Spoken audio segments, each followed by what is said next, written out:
welcome into Fantasy Baseball today on Wednesday, August 28th. I am Frank Stampfl, joined by Scott White and Chris Towers. Today on the show, we are going to do a temperature check on 4 polarizing starting pitchers. We've got some waiver wire options. Jarren Duran made history, and I have a not-so-bold prediction for 2025. But let's jump in. The impossible has happened! All right, Chris, you are up. Player of the night.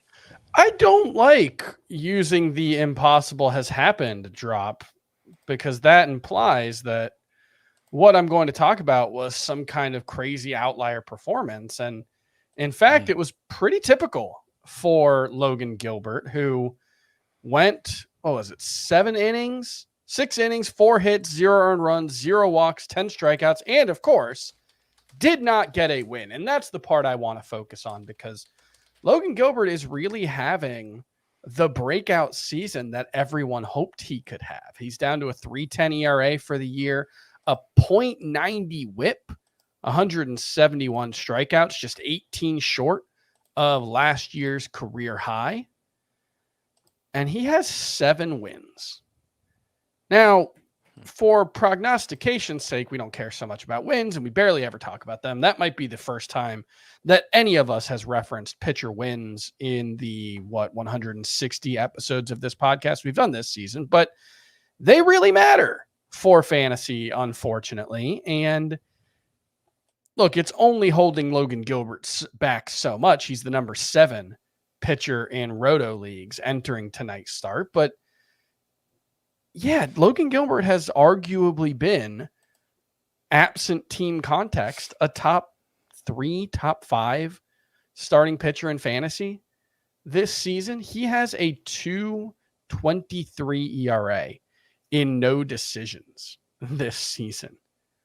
It's like a 0.89 ERA in his 7 wins because that's what he has to do to get a win on this Mariners team right now. And it's very frustrating because he should be enjoying a real breakout season. And instead it's limiting him just a little bit. Now, there have been a few blow up starts, including the most recent one, 6 earned runs in 4 2/3 innings. He also had one with 7 earned runs in 2 2/3 innings at the end of July. But on the whole, Logan Gilbert has just been absolutely fantastic. And it'd be nice if he could get to double-digit wins before the end of the season, although that's looking pretty unlikely.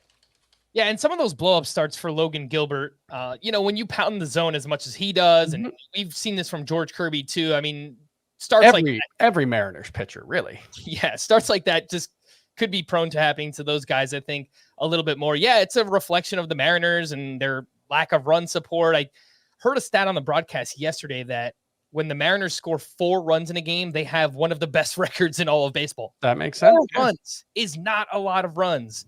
And it just sounds like it doesn't really happen that often. So, yeah, we do not cite wins that often, but it feels like Logan Gilbert should have a lot more. It's obviously been an awesome season for him. Scott, do you have anything on Logan Gilbert? If not, you can go to your player of the night. Well, I just want to note that his walk and strikeout rates are essentially unchanged from last year when he had an ERA in the high 3s. It was 3.73. And this year it's in the low 3s. And so he's given up fewer home runs. Yeah, the quality of contact on the whole has been much better. Yeah, I don't know how durable that is. Oh, sure, yeah.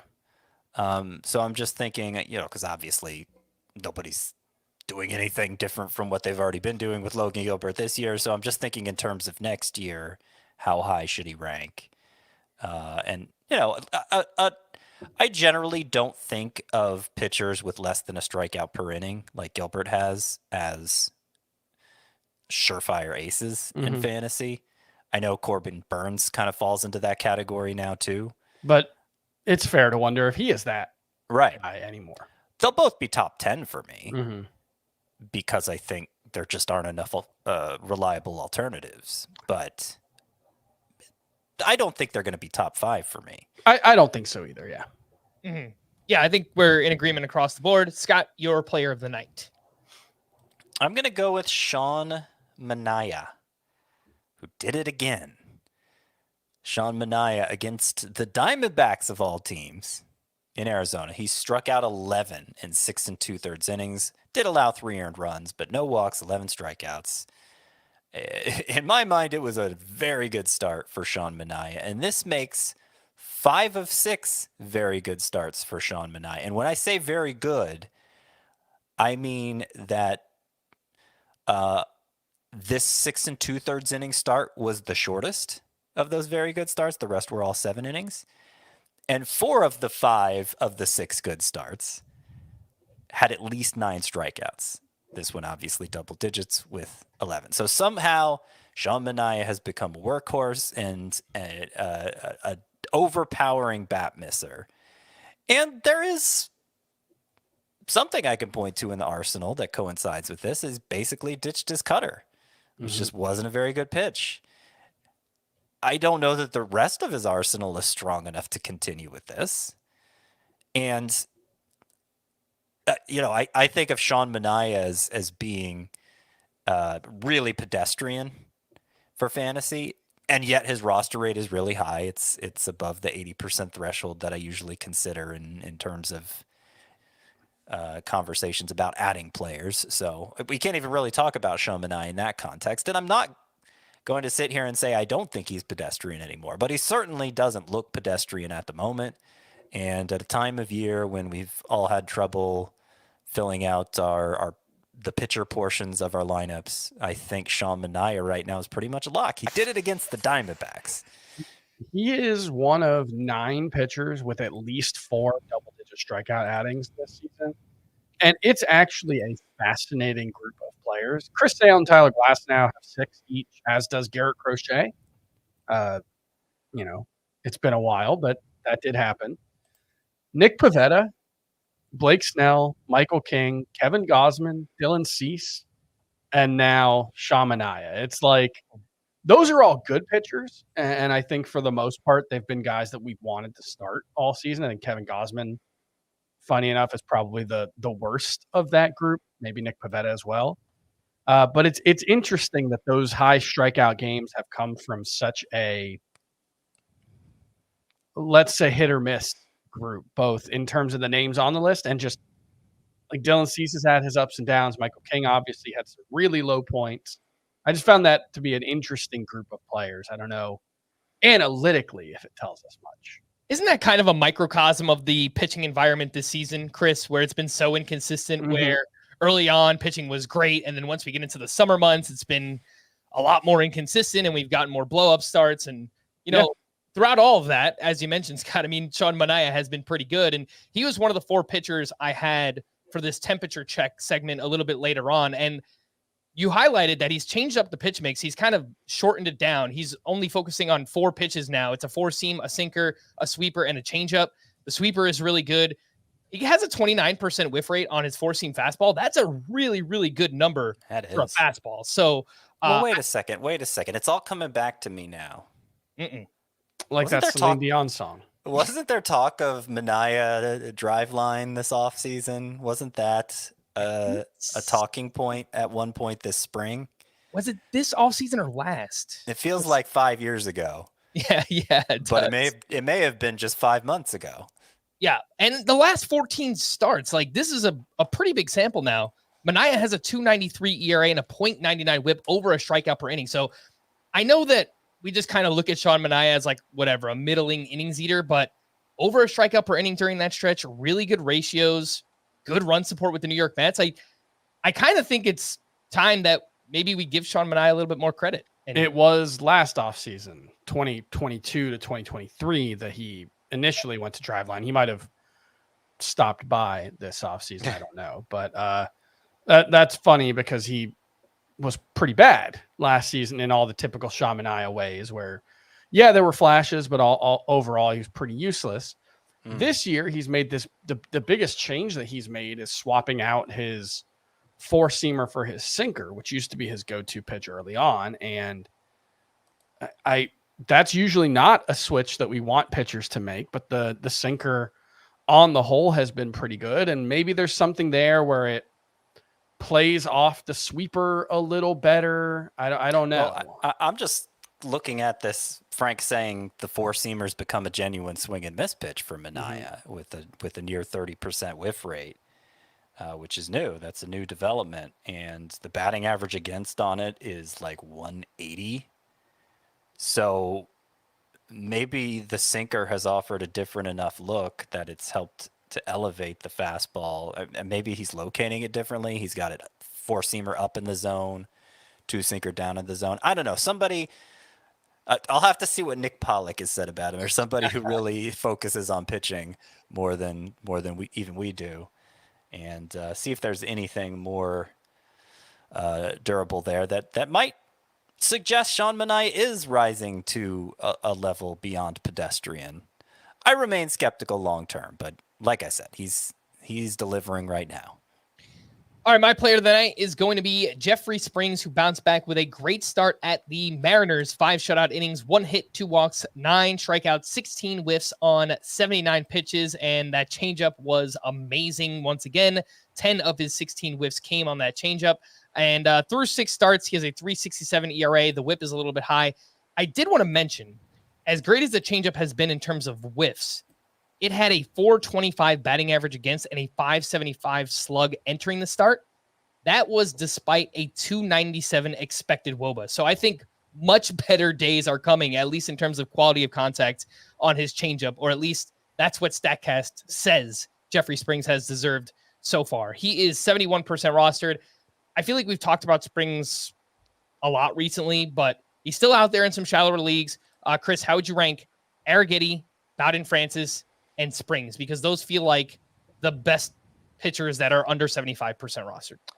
I would probably go Arrighetti, Francis, and Springs in that order, but I do like them all quite a bit.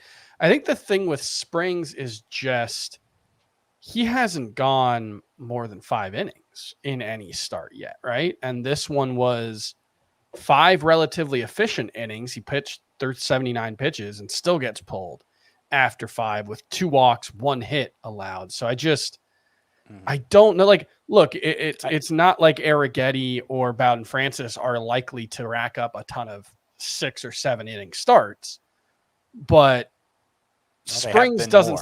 Springs doesn't seem like he's going to be allowed to do that. And that, well, as good as I think he is, I think it does put a ceiling on how valuable he can be. I'm not ready to conclude that Springs isn't allowed to be. It's one thing, we've made that assumption or prediction with Clayton Kershaw, who's at the end of his career and doesn't have many miles left and wasn't allowed to do it much last year either. I think Jeffrey Springs, the more capable he looks, the more they're going to start to work him deeper into games. And he's looked very capable in 3 of his last 4 starts. They've been just like this, with well more than a strikeout per inning. And so I would actually put Springs second of that group. I would go Arrighetti 1, Springs 2, and Bowden Francis 3, just because I don't have much faith that Francis is actually good. I understand he needs to be picked up at this point, but I don't know that he's actually good, when Springs I'm pretty confident is. All right. Did want to give a shout out to Jarren Duran, who made history here on Tuesday, 2 for 4 with his 20th home run. The first player in MLB history to record at least 10 triples, 20 homers, 30 steals, and 40 doubles in a season is Jarren Duran, and also just one of 4 players to go 20-30 so far, joining Ellie De La Cruz, Shohei Ohtani, and Jose Ramirez. Somebody tweeted at us that Chris said back in April that he would dye his hair blonde if Jarren Duran went 20-30. Chris, is that true? Yeah, I don't. What episode was it? But yes, someone found the clip, and that's not quite accurate. What I said was, it was, remember when he bleached his hair in the spring? Yeah, I think you suggested that I should dye my beard and hair. And that was going too far. It kind of looked weird if just the hair was blonde and the beard was black, wouldn't it?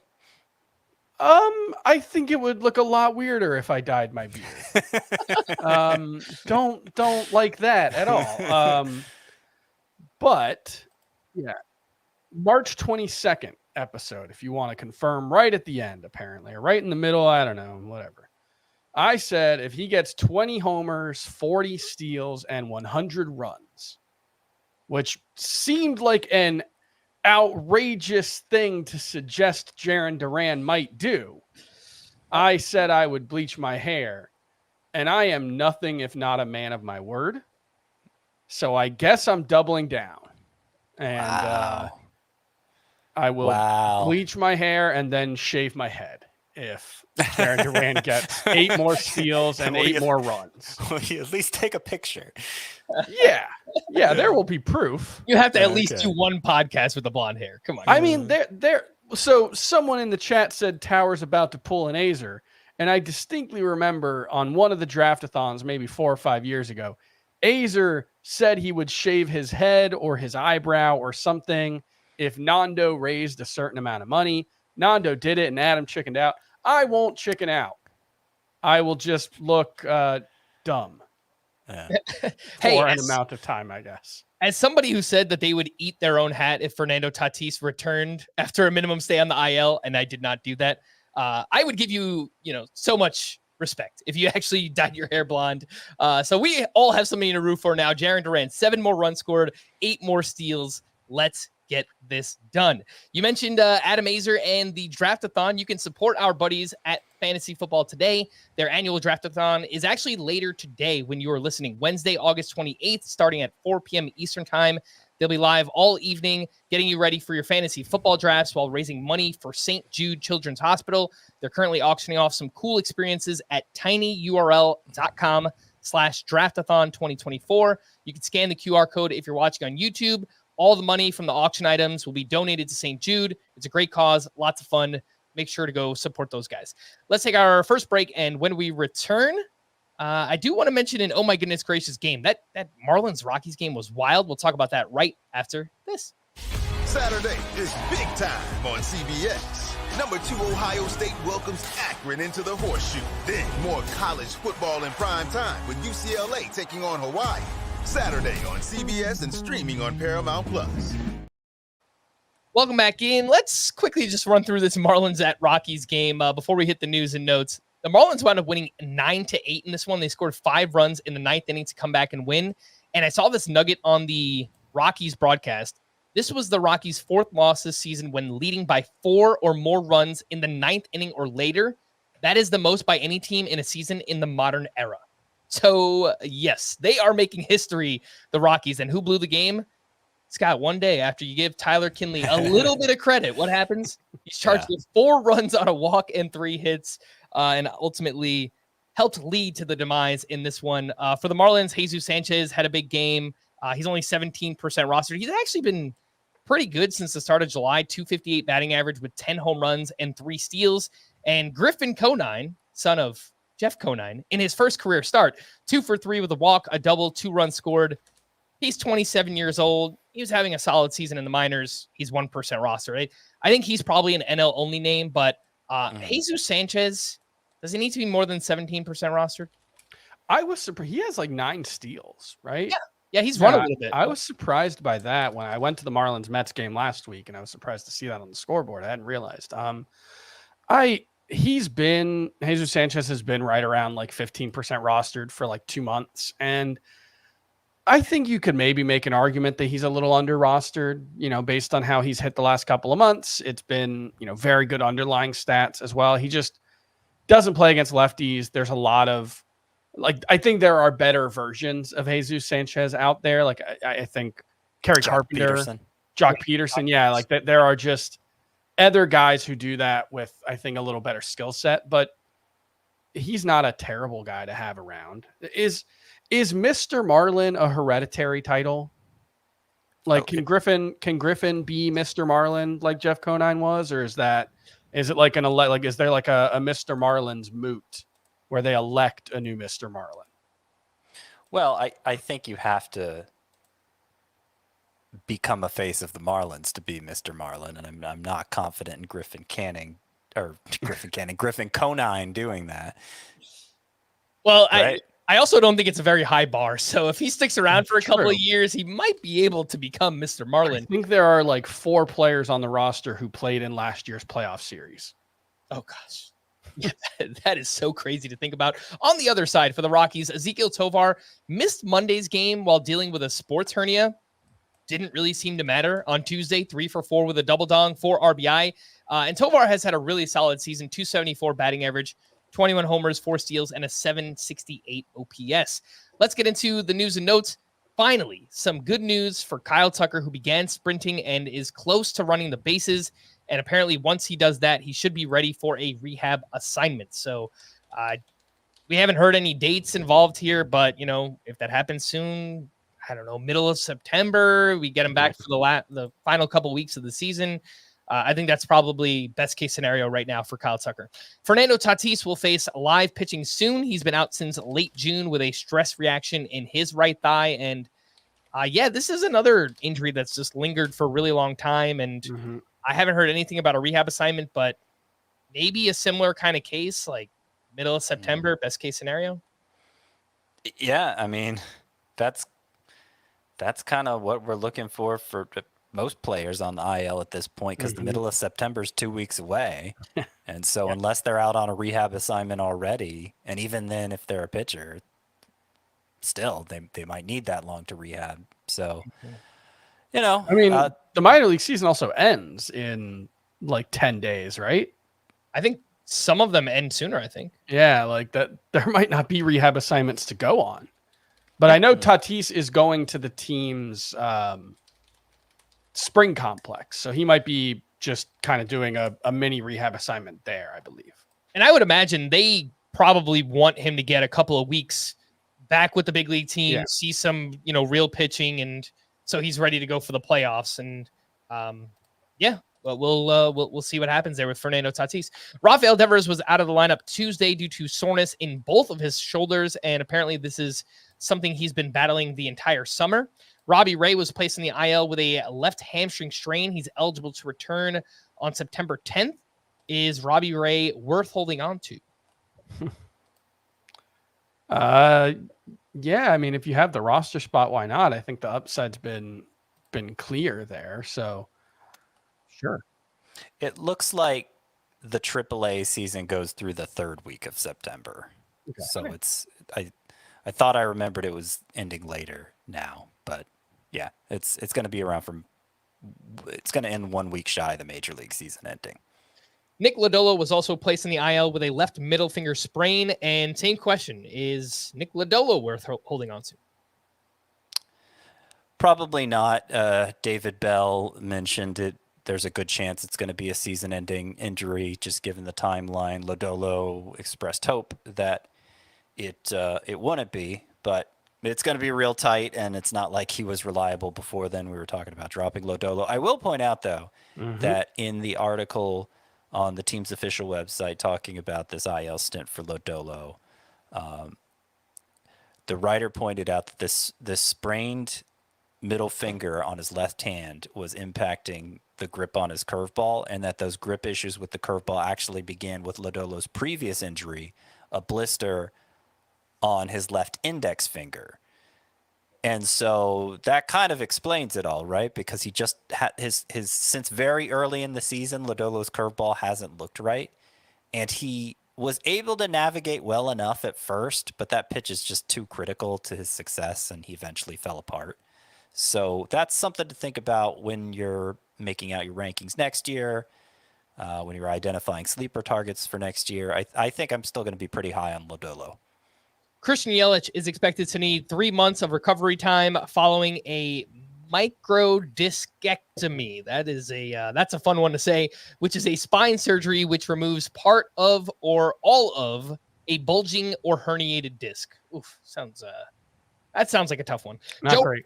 Joe Ryan will not return in the regular season. He's on the IL with a grade 2 teres major strain. Bo Bichette fielded grounders on Tuesday. He's been out since late July with a right calf strain. All three of Ketel Marte, Christian Walker, and Gabriel Moreno hit in the batting cage on Tuesday. Grayson Rodriguez threw from approximately 90 feet on Tuesday. He's been out he's been on the IL. It would be nice if I could speak. Since August 7th with a right lat strain.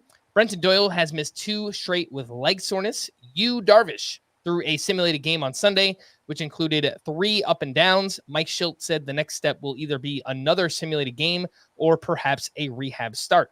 The Rangers are officially recalling Jack Leiter to start Wednesday against the White Sox, and he is 28% rostered, a name for deeper leagues. We spoke about him on Monday's podcast. It wouldn't surprise anybody if he had a good outing here against the White Sox.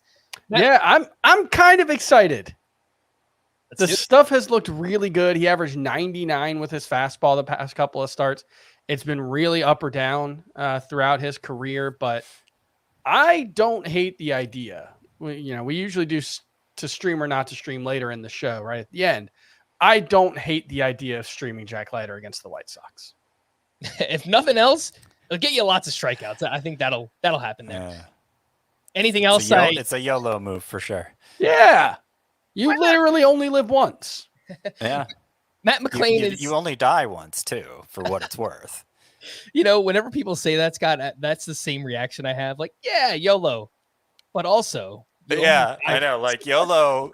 Right, exactly. Be careful with your life because you only have one. No, once it happens, it happens. You got nothing to worry about anymore. Don't throw your life away, Chris. Yeah, don't throw those ratios away either. Matt McClain is still undergoing tests to determine the cause of the pain in his side. He suffered a stress reaction in his left rib cage earlier in the month.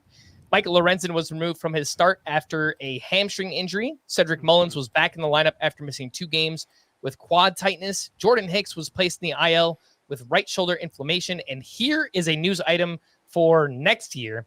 Jeff Passan reported that Japanese pitcher Roki Sasaki may not be posted after the 2024 season. He's 22 years old. He throws 100 miles per hour and is regarded as one of the most talented pitchers in all of baseball. So the sooner he can get to MLB, the better for us, because we get just another pitcher for fantasy, but it might not happen. It doesn't make sense for him. Like, it might happen, but it just the way the international money is set up now. Is there was a story on CBS Sports by Dane Perry where he talked about just like all the hurdles. His team wouldn't get as much money as they could if they waited another year or two, and Sasaki would be capped at I think it's maybe $2.5 million for his signing bonus. So look, Shohei Ohtani only got a couple $1 million in his signing bonus, so it's possible. But I think even then the rules were different and the posting fee was bigger. So I think there's just a lot of incentives for Sasaki to stay in Japan. And he's also had a less dominant season this time around and has dealt with some injuries as well. All right, let's get into our temperature check on 4 starting pitchers. We already spoke about Sean Manaea, who was going to be part of this group. Garrett Cole had trouble with the long ball here at the Nationals. 5 innings, 3 runs, 7 strikeouts, 2 homers allowed, 11 whiffs on 91 pitches. And both his 4-seam fastball and curve allowed some loud contact in this one. His 4 previous starts were actually all really good. So I think it's okay for him to have, and it wasn't even a terrible start, but I think it's all right for him to take a little bit of a step back here. Where are we at on Garrett Cole right now? Because coming back from the injury, we've had some ups, some downs, some more injury scares. What do you guys think on Garrett Cole? You said that the previous 4 starts have all been pretty good, but I think his most recent one before this was only 2 strikeouts, if I'm remembering correctly. 2 strikeouts and 5 walks. Yeah, 1 hit. That one wasn't great. And I think that the issue has been pretty consistent throughout, which is he just doesn't have the slider back. Only 2 whiffs on 19 pitches in this one. Did a good job of generating weak contact, but that was the problem for the 4-seamer and curveball, as Frank said. 10 batted balls across those 2 pitches, 99.5 mile per hour average exit velocity on them. So it's just, I think where I am on Garrett Cole is similar to where I'm at on Kevin Gausman, where if you didn't know their names, I think they would be relatively uncontroversial, low-end starting pitchers for fantasy. I think they're decent. I think Cole is probably better than Gausman, but it's only because he's Garrett Cole that we're why is this? And it's just based on what we've seen from him so far this season. There have been some highs, but there's just no consistency. And that's basically where I'm looking at him right now, is just a guy who's capable of good starts, a guy I'm probably starting more often than not, but he's not Garrett Cole right now. Yeah, I think that's fair for how to use Garrett Cole. I was going to say something similar. I do rank him a lot higher than Gosman because my feeling on Gosman is he's just on the decline. He's reached an age where there's not going to be any clawing his way back to what he once was. When Garrett Cole, I think it could happen just from one start to the next. Oh, the slider's fixed. Here we go. So there is that hope, but I think you have to treat that as gravy, as a nice surprise at this point, and not expect it to happen, and play the matchups with Garrett Cole like you would any other 5th or 6th starting pitcher on your team. Yeah, that was my next question. Is he a must start? But it sounds like both of you are in agreement there. He is not a must start and more of a matchups play at this point. That is Garrett Cole. Let's skip over Manaea and get to Justin Verlander, who was not as good in his second start back from the IL. He was at the Phillies, 5 innings, 4 runs, 3 strikeouts, had 10 whiffs on 90 pitches. I think it's pretty reasonable that his second start from the IL, he looks a little bit more rusty here, going up against a lineup that has been cold, but they still have lots of really good names in there. Are we in a kind of similar mindset as Garrett Cole, but just to a much lesser extent? Like Verlander is he's more of a matchups play at this point, right? You could put it that way. I think the matchup would have to be really favorable, and I don't think it's beyond the pale to drop Verlander if that's your way of getting Spencer Arrighetti on your roster, or who's some of the other guys we talked about, Jeffrey Springs. Yeah, like that's. I think Justin Verlander for the rest of his career, however long it lasts, is just going to be pretty blah. And there will be some solid starts, good offense backing him up. That's fine, but he's not Justin Verlander anymore. And frankly, he was Justin Verlander longer than he had any right to, because he's 41 years old. Yeah, I think that's fair. Let's wrap up with Jack Flaherty, who turned in his first quality start since joining the Dodgers. 6 innings, 3 runs, 5 strikeouts up against the Orioles. He did allow 2 homers in this one. And in 5 starts with the Dodgers, 3.49 ERA, 127 whip, over a strikeout per inning, but he's also allowed 6 home runs in those 5 starts. I don't know if he's, kind of pitching through the back injury. This is a 1-year deal, so he probably wants to stay on the mound and prove that he's healthy, and he's trying to get paid in the offseason again. But Chris, he hasn't looked as crisp as he did early on in the season. Where are you at on Jack Flaherty? Yeah, I think that kind of sums it all up. I was going to actually, when we were talking about Garrett Cole, Flaherty was kind of the name I was thinking of comparing him to. I know Flaherty has obviously had much higher ceiling this season at times, but since he's come back from the back injury, like you said, it looks more like a good but not great pitcher. And that's kind of where I'm at on him. I think you'll be happy that Jack Flaherty's in your lineup more often than not, but it feels the overall profile feels just a little more fragile than it did initially. All right, let's take our final break. And when we return, we'll get into some waiver wire options. We'll do that right after this. Football action continues. Are you ready for this? Ready to take chances? As the gridiron is taken over by the Great White North. It's time to storm the fortress. It's time to fight on the battlefield. Catch the Canadian Football League on CBS Sports Network. Welcome back in. Let's get into the waiver wire pitchers. We already spoke about Jeffrey Springs, who is very clearly at the top of the list. Gavin Williams was solid up against the Royals. 5 innings, 2 runs, 6 strikeouts, had 12 whiffs on 83 pitches. But his previous 4 starts before this were all pretty bad, an ERA over 7 during that span.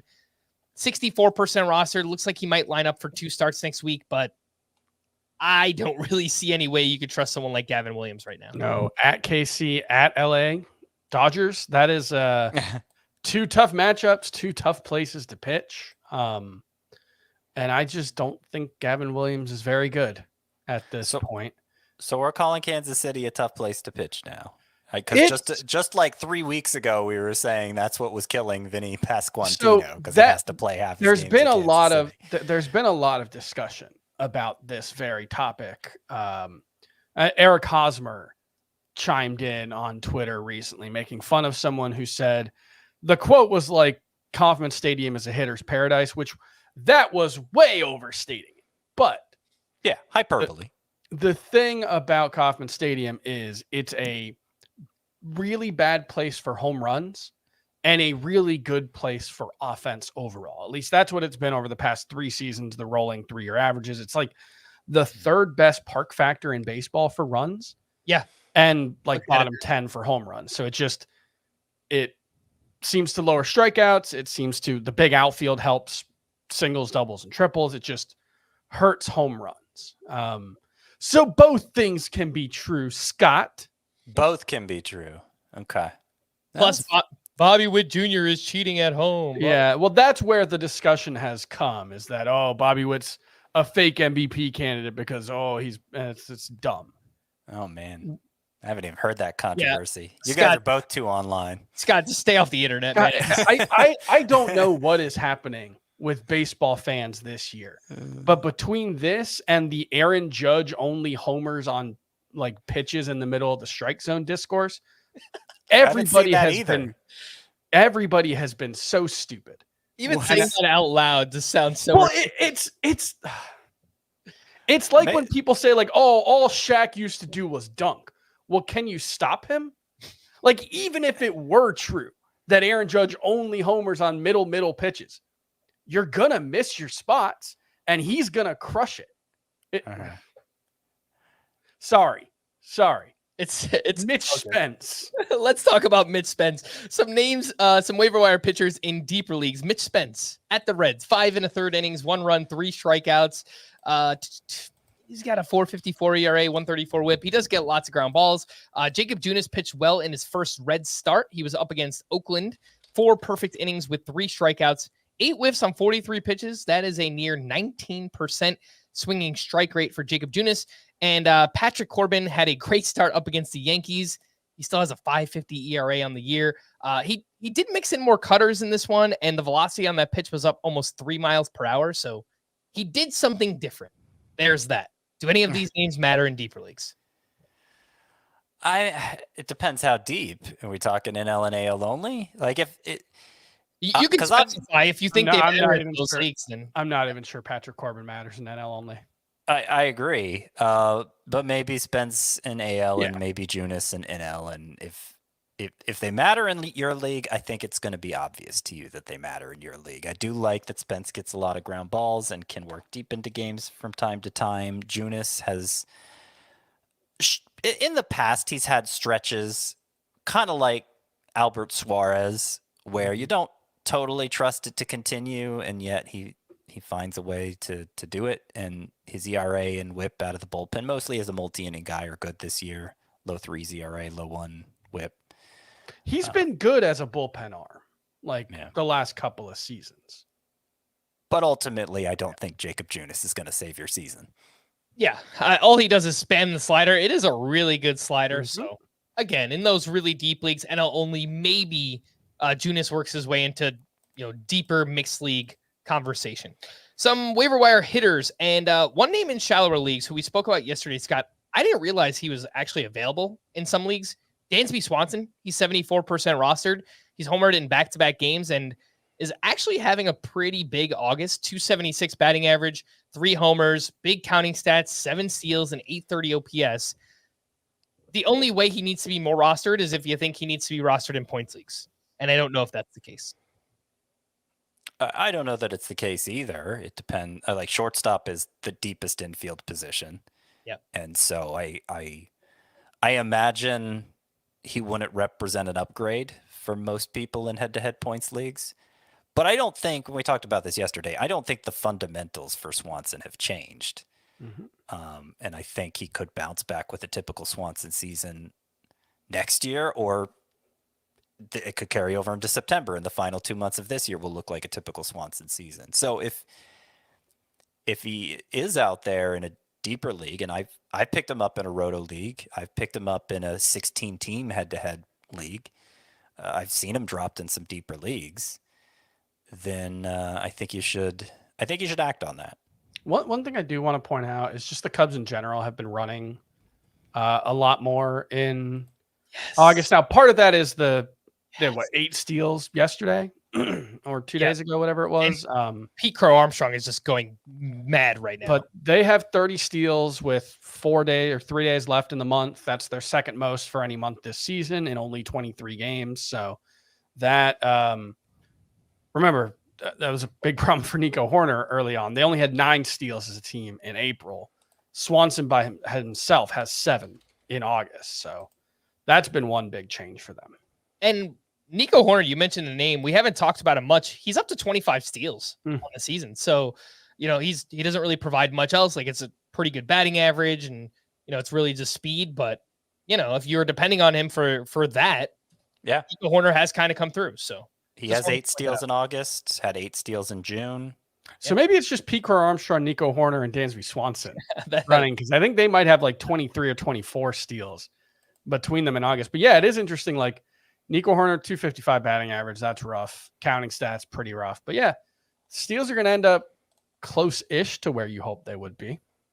3 outfielders in shallower leagues. Dylan Cruz, who we've talked a lot about recently, he's still available in 35% of CBS leagues, 2 for 4 with a double, and his first career steal here on Tuesday. Dalton Varsho has quietly been pretty good lately, hit his 16th home run. Last 28 games, he's batting .283 with 5 homers, a steal, and an OPS over 800. And Lawrence Butler, looking to get back on track. I didn't realize people just dropped him. They gave up on Lawrence Butler so fast. I know he has kind of had a bit of a rough August, but his July was so good. And he's coming back around. His last 6 games, he's batting .348. He's got 2 homers. He's got a steal. I'm surprised people actually dropped Lawrence Butler. Scott, how would you rank these 3? Cruz, Varsho, and Butler? Yeah, I still have Butler as a top 50, if not top 45 outfielder. So it's a close call between him and Cruz. I'll go ahead and give Cruz a slight edge over Butler. Varsho, he's a distant third just because we've seen so much of him, and I think the limits to his ceiling are pretty clear. But Butler hits the ball incredibly hard, and even though he had cooled off in August, he kept those strikeouts under control. So his 22 games prior to this one, he still had a 20% strikeout rate. He only hit 200, but 2 home runs, 4 steals. So he's got the power and speed there. Lawrence Butler, I think I'm still open to the idea that he's legit, even though, obviously he couldn't sustain his July surge. So yeah. Devil's advocate on that one. He had 10 home runs and 27 RBI in July with a 12-10 OPS.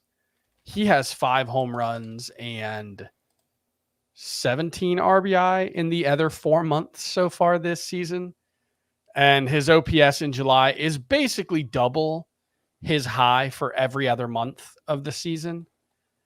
He's 24 years old. I don't disagree with I don't disagree with the overall, but I certainly understand why people dropped Lawrence Butler. He's had 1 good month in his career.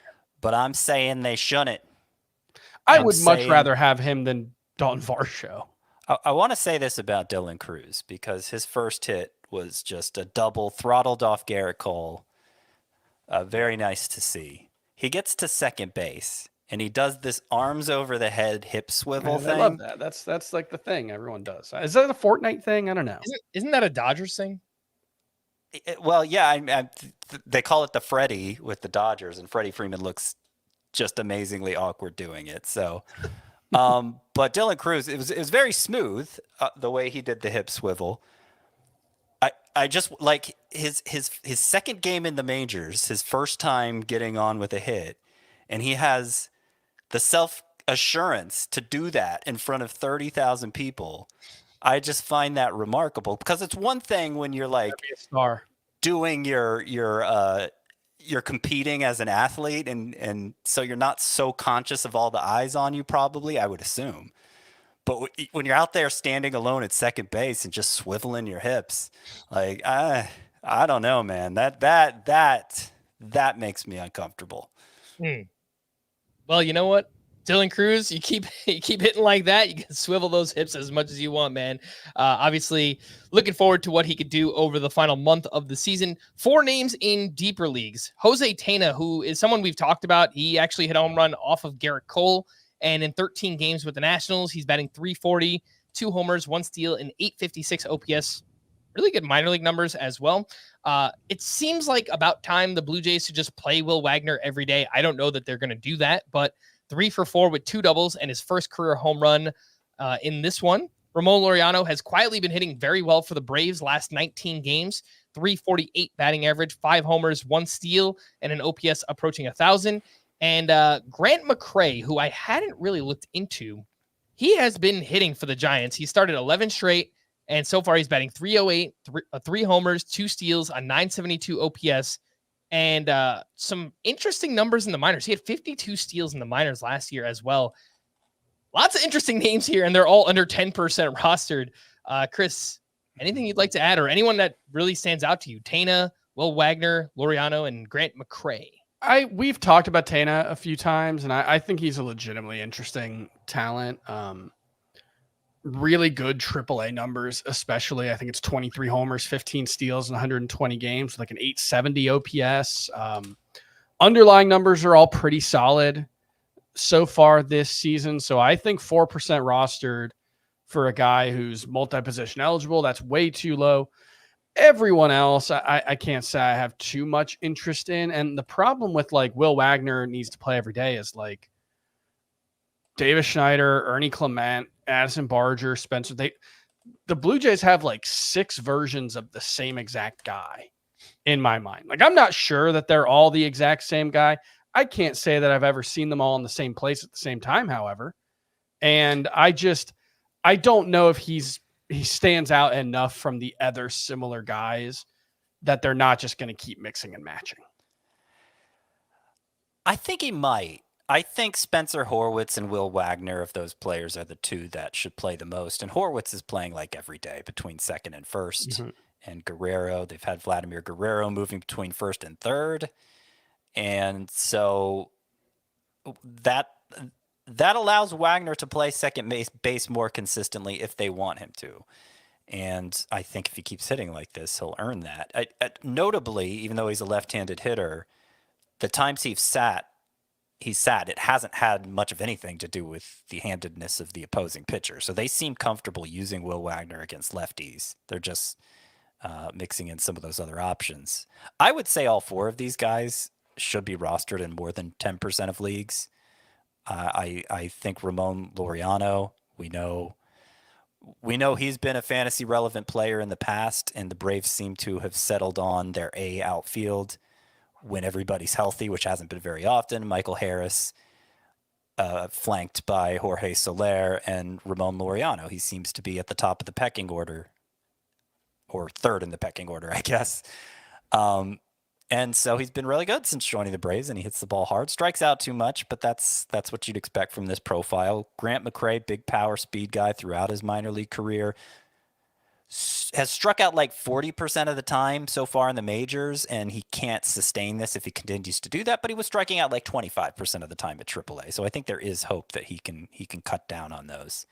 I don't know that anybody is a priority ad in standard fantasy leagues, but I do think there's legitimate upside for all 4 of these players. And I think some of those names could be out there in 15-team mixed roto leagues. So usually in those formats, you're just looking for anyone that has a pulse, and these guys are playing, and I think they all offer some kind of interesting skill set. Again, the names were Grant McCray, Ramon Laureano, Will Wagner, and Jose Tena. Let's get back into pitching, and I did want to highlight Spencer Schwellenbach, who racked up a ton of strikeouts, but he was inefficient at the Twins. I was watching the start. He had a lot of foul balls in this one, but 4 2/3 shutout innings, 8 strikeouts, 19 whiffs on 106 pitches, and he now has 7+ strikeouts in 7 straight starts. He mixes in a bunch of different pitches. Splitter looks awesome. Slider could get whiffs on his fastball as well. My not so bold prediction for next year: Spencer Schwellenbach will be everybody's favorite breakout starting pitcher. Yeah.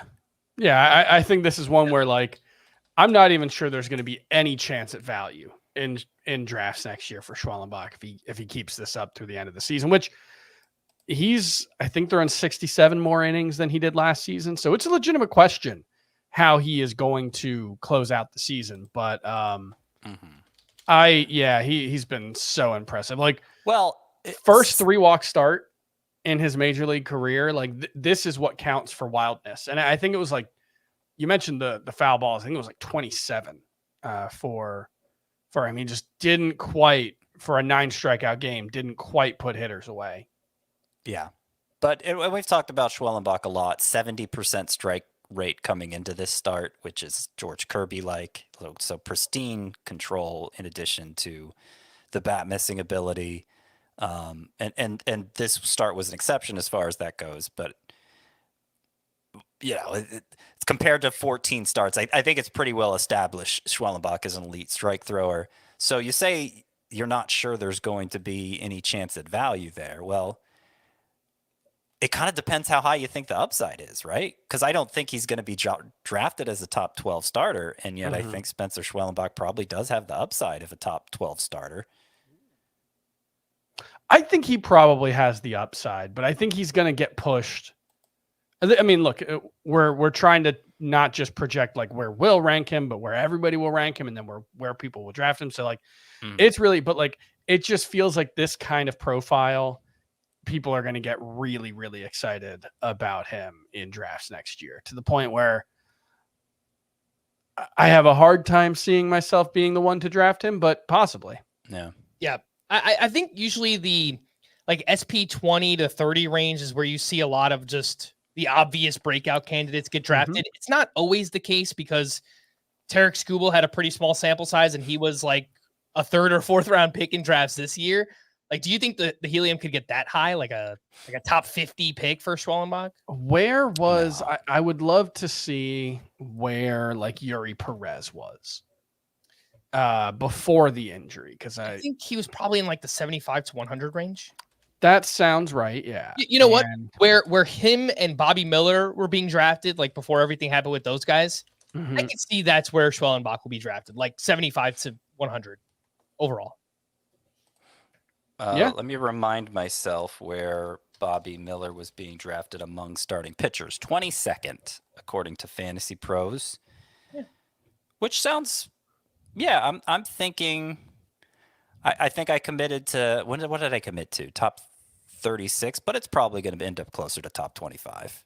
Again, that is Spencer Schwellenbach. Let's talk about Jared Jones, who was not great in his return up against the Cubs. 4 innings, 5 runs allowed, 3 walks to 4 strikeouts. He allowed 2 homers in this one, and his slider had nothing. 0 whiffs, 16% CSW, and he's mostly a 2-pitch pitcher. You take one of those pitches away, and I think this is what could happen for somebody like Jared Jones.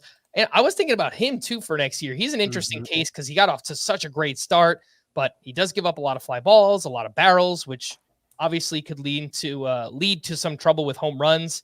But it's pretty obvious that the talent and the swing and miss is there for Jared Jones. How do you guys look at him or value him rest of season this year, Jared Jones? Was there, the swing and miss early on, but as you mentioned, it had been gone for a long time before he went on the IL. I think I'm probably going to rank Schwellenbach ahead of Jared Jones. I'm not sure what Jared Jones has on Schwellenbach at this point. Yeah, I think it's fair. Theoretical upside, right? Like the guy throws 99, so I think we tend to ascribe upside through velocity, but no, I agree with you. Like the slider and 4-seamer combo was elite early on, and the whiff rates on both of those pitches have basically steadily declined since then.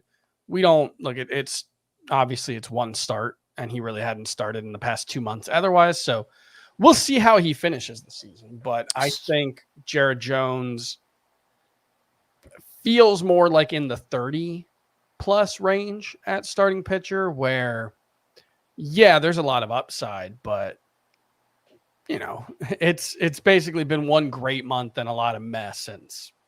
Do you value someone like Jared Jones the rest of this season similar to a Garrett Cole, where it's just matchups based? I don't think he's there yet. I mean, based on the way this first start went, where the slider, there was nothing. He could get there, but This is the risk in stashing an injured pitcher with so little time left in the season. Is even one as talented as Jared Jones, you can't be confident he's going to be worth starting for the little bit of time he's back. And so, you have IL spots, you use the IL spots, but you shouldn't put much faith in like Grayson Rodriguez saving your season, even though it sounds like he'll be back to make 3 or 4 starts or whatever it ends up being. All right, let's wrap up with some leftovers, and we will take a look at some pitchers too good and too bad. Aaron Nola had a great start up against the Astros, 7 shutout innings with 6 strikeouts, and Justin Steele, he was all right at the Pirates, 5 innings, 2 runs, 6 strikeouts in that one. Any takeaways here on Justin Steele and Aaron Nola? I think it's very funny that when you drafted Aaron Nola, the one thing you probably said was, well, at least I'll get 200 strikeouts. I don't know what the ratios are going to be, especially the ERA. He's having his best ERA season in at least 2 years. The whip is very good, as it usually is. And he's 47 strikeouts away from 200. He's having his worst strikeout rate since his rookie season. I don't really I think Aaron Nola kind of is what he is, and what he is a mid-3s-ish ERA with a little bit of fluctuation one way or the other. But I just thought that was interesting that you made a good pick. It just hasn't necessarily gone the way you expected it to. Mm-hmm. 2 big names who were not great in their starts. Dylan Cease up against the Cardinals, 4 1/3 innings, 4 runs, 4 walks, 4 strikeouts. Could not throw strikes. Only threw 54% of his pitches for strikes, which is pretty awful. And Logan Webb's great run of starts hit a bit of a speed bump here at the Brewers. 5 innings, 4 runs, 2 homers allowed. Previous 5 starts before this one, a .96 ERA and a .75 whip. He just had nothing with the changeup going on here. Scott, anything on Logan Webb and Dylan Cease? Yeah, it's concerning that Webb, who seemed to rediscover that changeup in his previous 5 starts, it played a lot better, and during that time he had a .96 ERA, so he was dominating, and then he just lost it again in this start. And where did it go, and will it come back? And I don't know how to answer any of those questions. I guess you could, if you want to see the glass half full here, for not having his best pitch, he didn't get throttled. Like, it wasn't. I think it was still a positive score for head-to-head points leagues. So I guess Logan Webb is still a must start, is what I'm trying to say. But it is a little concerning the way this happened, given that for so much of this season he hasn't had that changeup. I feel very similar about Dylan Cease, where I'm inclined to just say I don't care about it, but it is now a couple of starts. I think it's 12 walks over his last 4 starts, which is his highest of any 4-start stretch this season. When things were going poorly for him early in the season, he was not walking people. And so I was at least willing to just, I don't care about it. I only care when the control's gone.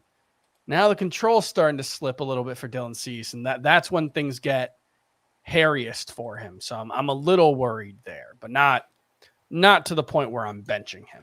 So he did have, and it's easy to forget, in May and June, he had an 8-start stretch, Dylan Cease, with a 6.43 ERA, and the walks were up, and it looked like he might be unraveling then. And then he bounced back and was dominant for the next 8 starts with a 1.94 ERA. So he's probably fine. And I'm still, it's funny the way my starting pitcher rankings are right now, where I can't settle on 10 pitchers who deserve to be top 10 pitchers.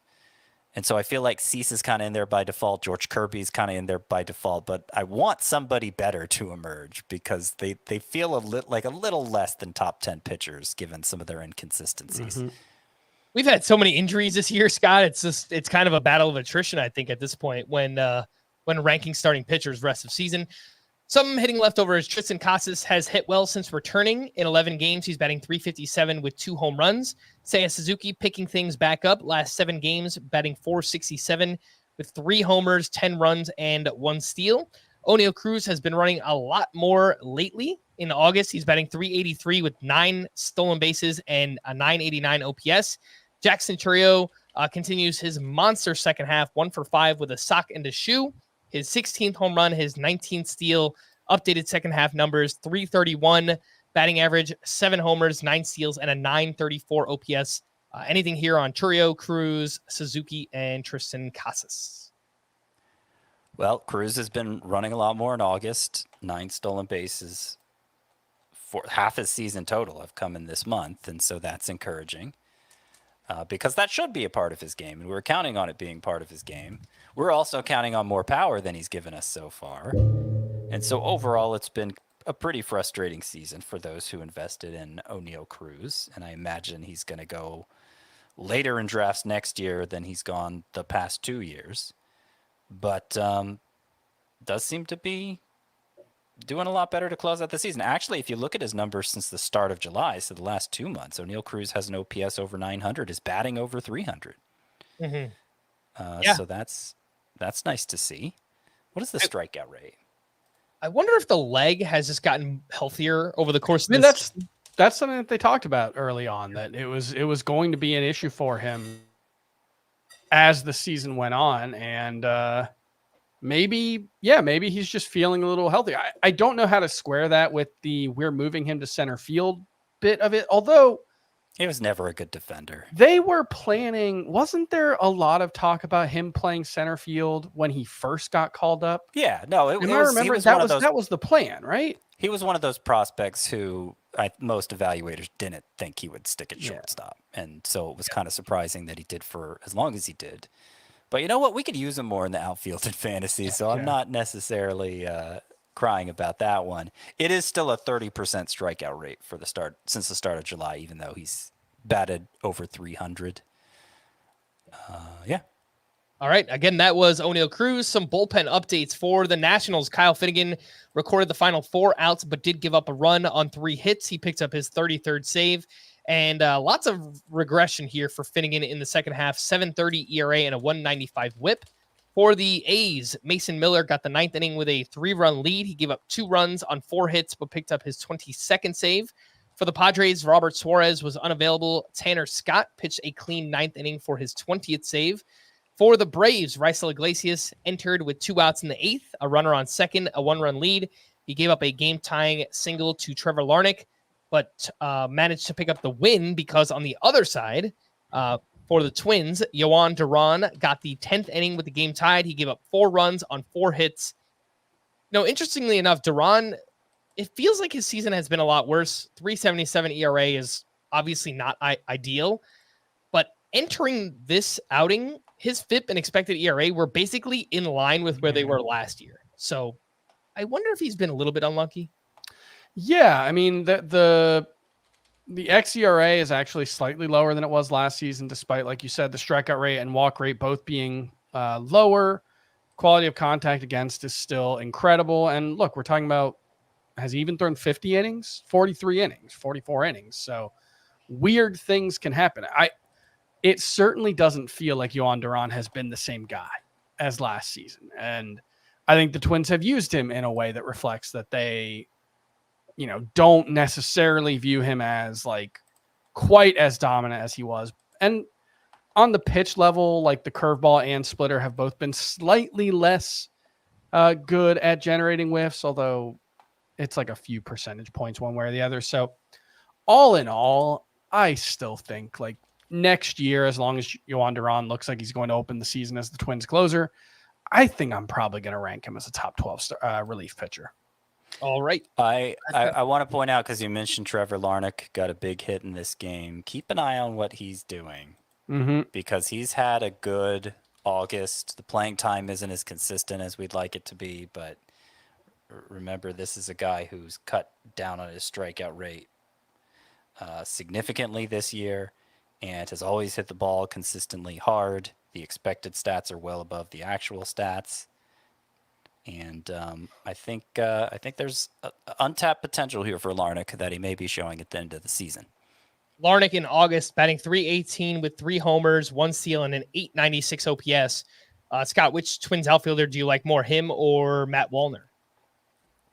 I mean, Wallner's more startable right now in fantasy, but I think Larnach has a brighter future. For the Marlins, Calvin Fauché struck out the side for his 4th save, and for Tampa Bay, Edwin Uceta was used in the 6th inning with the game tied. He gave up an unearned run. The Rays would later take the lead, and it was Manuel Rodriguez who got the 9th, and he closed it out for his 2nd save. Uceta has now entered the 6th inning 2 appearances in a row. Rodriguez has 2 saves. I think that they can mix and match. Like, it's Tampa Bay, but I feel like I would bet on Rodriguez getting more saves the rest of the way. That does seem to be the lean, even though Uceta's numbers are better. In addition to having the 2 saves, I think the outing in between, Rodriguez's outing prior to this one, he was brought in to preserve a tie in the 9th. So, and his last 4 outings have all come in the 9th. So it seems like Manuel Rodriguez, who was the 8th inning guy for Fairbanks, it seems like he is getting preferential treatment here. All right, to stream or not to stream on Wednesday, we have Andrew Heaney at the White Sox, Arrighetti at the Phillies, Osvaldo Bido is at the Reds, David Festa gets the Braves, Andre Palante gets the Padres, Kyle Harrison at the Brewers, and Erod versus the Mets. I think I'd lean Arrighetti here, even though the Phillies are a tough matchup.